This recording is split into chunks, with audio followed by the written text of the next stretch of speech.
Can you briefly describe the direct prospects of the chiplet in the automotive industry? In an automobile today, I mean, there are hundreds of chips, and most of them are built on older technology, and they do fairly simple things. And those are the chips I don't think necessarily need chiplets. Now, it is true that particularly looking forward, that we see some more leading edge chips going into vehicles, particularly autonomous vehicles.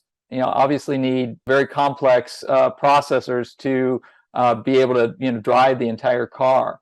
And even some of the semi-autonomous systems that help the car stay in the right lane, or will brake in an emergency situation, those chips are also fairly complicated. So there's probably one or two chips, high-end car, that could benefit from the chiplet technology, but not necessarily all of the fairly simple and generic chips in the car.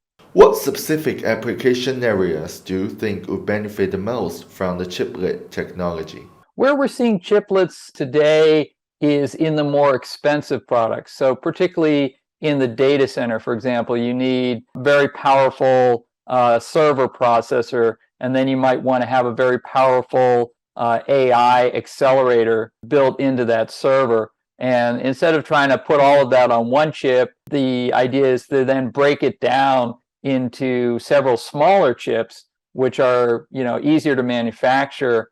Now, the problem is that the chiplet technology itself can add some cost in terms of the technology required to put more than one chip in a package, and do that very precisely so that they can connect directly and talk to one another.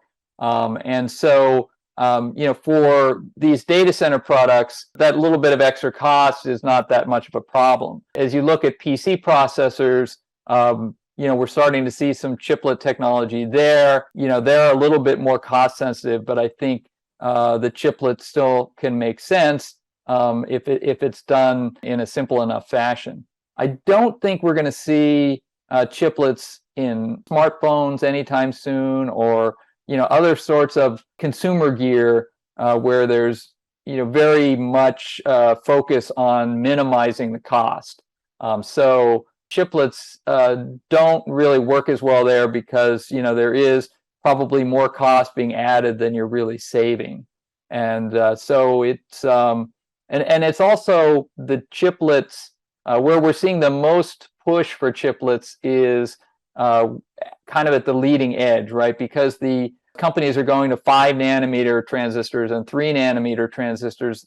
Those transistors are so expensive. You don't want to build the whole chip using those expensive transistors. You just want to take the little piece that needs to go as fast as possible and build those in the smallest transistors, and then you use an older technology, less expensive technology, for the other components, in the processor. So, the chiplet technology doesn't really make much sense for chips that are already in older nodes. Maybe some of the older consumer gear, cars use a lot of older chips, so they don't necessarily need to move to this technology. So I don't think chiplets are just going to be everywhere. I don't think every chip is going to suddenly become divided up into chiplets, but where we see the most opportunity is these leading edge chips, and particularly the big chips,